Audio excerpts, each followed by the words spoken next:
There comes a time in the life of a sailor when he no longer belongs ashore.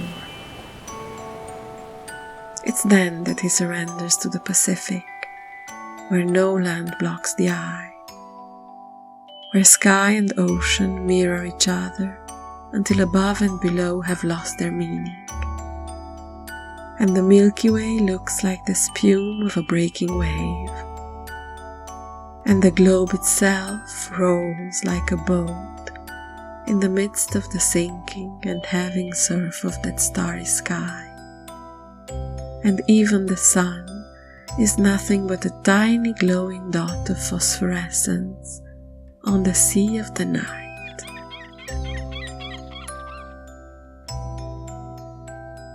Starting a book of almost 700 pages is both exciting and daunting. You know you need to give it time to unroll its story and reveal its meaning.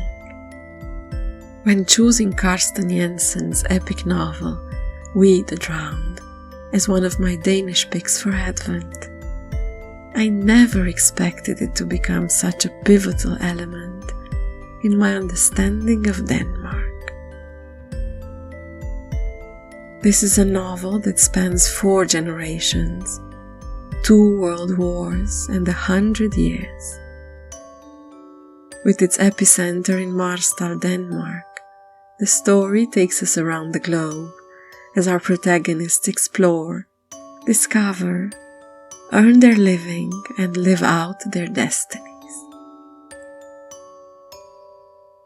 I was surprised to find such detailed profiling of the archetypal sailor. From the perception of children that grow up almost entirely without fathers, to then young apprentices on ships, and then sailors of great adventures, the book takes great pride in analyzing and explaining to the outside reader what it meant to see the world through a seaman's eyes. It made me think of Denmark's history and of its unique sense of conquest in modern times. It gave me the feeling that the Danish sailor is a particularly curious type, perhaps even more so than its Norwegian or Swedish neighbors. The characters in the book all share a vivid interest in others, an almost scientific approach to the cultural differences. Coming from a small town and having the chance to observe so many corners of the world, the ship becomes their school.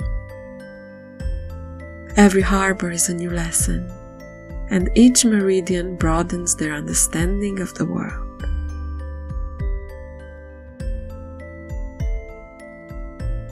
I cannot hide the fact that the character of Albert Madsen has been especially fascinating for me. He represents the most powerful symbols of the novel. A self-made man of principles and great intelligence.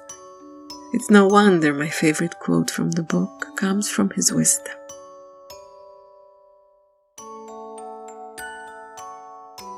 Every sailing ship has miles of rope, scores of blocks, hundreds of square yards of canvas. Unless the ropes are constantly pulled and the sails endlessly adjusted, the ship becomes a helpless victim of the wind. Managing a crew is the same thing. The captain holds hundreds of invisible ropes in his hands. Allowing the crew to take charge is like letting the wind take the helm. The ship will be wrecked. But if the captain takes complete control, the ship will be becalmed and go nowhere. If he strips his men of all initiative, they'll no longer do their best, and they will go about their work reluctantly.